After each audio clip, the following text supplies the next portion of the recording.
यह नोएडा के सेक्टर 94 का अंतिम निवास है और सामने जो तस्वीर नजर आ रही है वो जिंदगी का कड़वा सच है। हम उस सच को स्वीकार करना चाहें या उससे नजरें चुरा लें, लेकिन 5 तत्वों से बने शरीर को अंत में 5 तत्वों में ही विलीन हो जाना है। आपकी स्क्रीन पर जो चिताएं जलती नजर आ रही हैं वो किसी गरीब की या किसी अमीर की ये तो पता नहीं, लेकिन आसमान से बरस रहा आग का गोला सबका दुश्मन बन बैठा है। कब किस तरह से वो काल अलग अलग हिस्सों में यह हीट वेव असहनीय दर्द दे रहा है। अब तो बस लोग सूर्य देवता से प्रार्थना कर रहे हैं कि अब अपनी आंच को थोड़ा मध्यम कर लो। इन सबके बीच दिल्ली के निगम बोध घाट के आंकड़े कोविड दौर की याद दिलाने लगे हैं। ऐसे में इंडिया अड्डा की टीम ने यह सोचा कि क्यों न जमीनी हकीकत का जायजा लिया जाए। लेकिन सबसे पहले निगम बोध घाट और देश में लू से मौत के आंकड़े को समझिए। 19 जून को निगम बोध घाट में कोरोना के बाद सबसे ज्यादा दाह संस्कार हुए। इस साल जून महीने में अभी तक 1101 शवों का अंतिम संस्कार किया गया है। वहीं जून 2021 में 1210, जून 2022 में 1570 और जून 2023 में 1319 शवों का अंतिम संस्कार किया गया था। इस साल यह रिकॉर्ड टूट सकता है। निगम बोध घाट पर हुए दाह संस्कार का पिछले एक हफ्ते का डेटा हम आपके सामने पेश कर रहे हैं। 14 जून को 43, 15 जून को 53, 16 जून को 70, 17 जून को 54, 18 जून को 97, 19 जून को 142। ये उस दिन के रात 12 बजे तक का आंकड़ा है। इससे आप अंदाजा लगा सकते हैं कि लू की भयावहता क्या है। केंद्रीय स्वास्थ्य सूत्रों के मुताबिक देश भर में लू से 114 लोगों की मौत हुई है। इस साल 1 मार्च से 19 जून के बीच 40,000 से अधिक संदिग्ध हीट स्ट्रोक के मामले सामने आए। सूत्रों के अनुसार यह डेटा सभी राज्यों की ओर से अंतिम तौर पर प्रस्तुत नहीं है और संख्या इससे अधिक होने की उम्मीद है। डेटा में 19 जून 2024 को 4 मौतें और हीट स्ट्रोक के कारण 7 संभावित मौतें दिखाई गई हैं। सबसे ज़्यादा मौत उत्तर प्रदेश में 37, बिहार में 17, राजस्थान में 16 और ओडिशा में 13 हुई है। यह राष्ट्रीय रोग नियंत्रण केंद्र द्वारा राष्ट्रीय गर्मी से संबंधित बीमारी और मृत्यु निगरानी के तहत एक डेटा को इकट्ठा किया गया है। हालांकि यह जमीनी हकीकत से दूर नजर आ रही है। अब इन आंकड़ों के बीच आपको कुछ और अंदर की बात बताते हैं। अब इन आंकड़ों को समझने बूझने के बाद इंडिया अड्डा की टीम सेक्टर 94 के अंतिम निवास पहुंची। वहां दफ्तर में जो लोग मौजूद थे उनसे जाना कि वास्तव में हर रोज कितने शवों का दाह संस्कार हो रहा है। दफ्तर में मौजूद एक कर्मचारी ने जो बताया उससे हम लोग भी हैरान रह गए।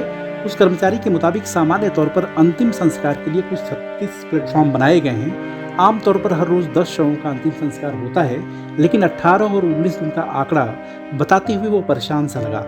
उसने कहा कि 18 और 19 जून को तो उनके पास सेकंड की फुर्सत नहीं थी। 18 जून को 32 और 19 जून को 31 शवों का अंतिम संस्कार हुआ था। हमने फिर सवाल किया कि मरने की वजह क्या थी, तो उसने बताया कि सबसे बड़ी वजह लू रही। अब यदि आप आंकड़ों को देखें तो 18 और 19 जून को आम दिनों की तुलना में 3 गुना अधिक शवों का अंतिम संस्कार हुआ था। इसके साथ ही वो बताता है कि अगर 18 और 19 जून जैसी ही गर्मी बनी रही तो यकीन मानिए कि कोविड जैसा मंजर दिखेगा। अब बात जब कोविड की थी तो सवाल पूछना लाजमी था कि उस समय कितने दाह संस्कार होते थे। इस सवाल पर उसने कहा कि करीब 50 लोगों को हर दिन अंतिम संस्कार के लिए लाया जाता था।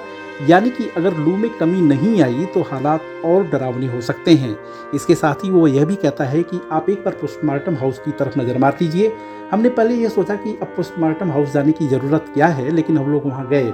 वहाँ की तस्वीरें आपको विचलित कर सकती हैं, लिहाजा वो दृश्य नहीं दिखा रहे, लेकिन यकीन मानिए कि हालात काफ़ी ख़राब थे। अब इतने सारे आंकड़ों के साथ हमारी टीम मुस्लिम कब्रिस्तान भी जा पहुंची। उस कब्रिस्तान की केयर टेकर ने बताया कि उसके यहाँ तो आमतौर पर लावारिस शवों को ही दफनाया जाता है।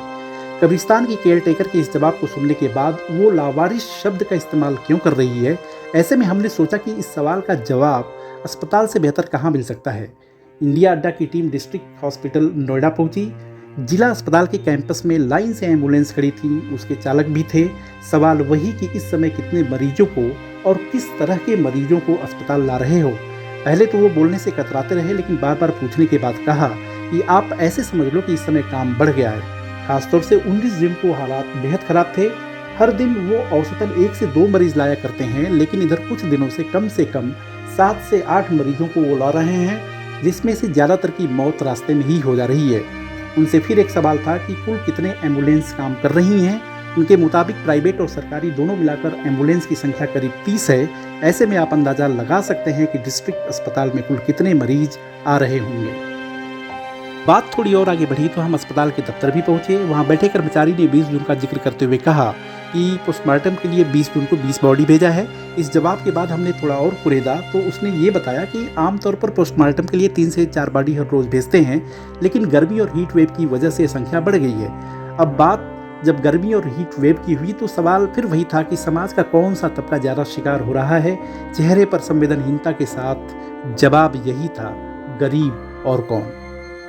इस जवाब के साथ ही हमारी टीम सोचने पर मजबूर हो गई कि गरीबों की मौत का कसूरवार कौन है। क्या गरीब खुद, या साधन संपन्न लोग, या मौसम, या सरकार। इस विषय पर आप भी मंथन करिए, लेकिन सच तो यह है कि सोसाइटियों में रहने वाले सुविधा संपन्न लोगों को भी सोचना होगा कि कहीं हम तो नहीं। यही नहीं, सरकारों को भी यह सोचना होगा कि आंकड़े सिर्फ आंकड़े नहीं होते। जब किसी के घर के सदस्य की मौत हो जाती है तो उसका पूरा ताना बाना बिगड़ जाता है। आप हमारे वीडियो को लाइक और सब्सक्राइब करें, और हाँ, कमेंट भी करिए। देखते रहिए इंडिया अड्डा।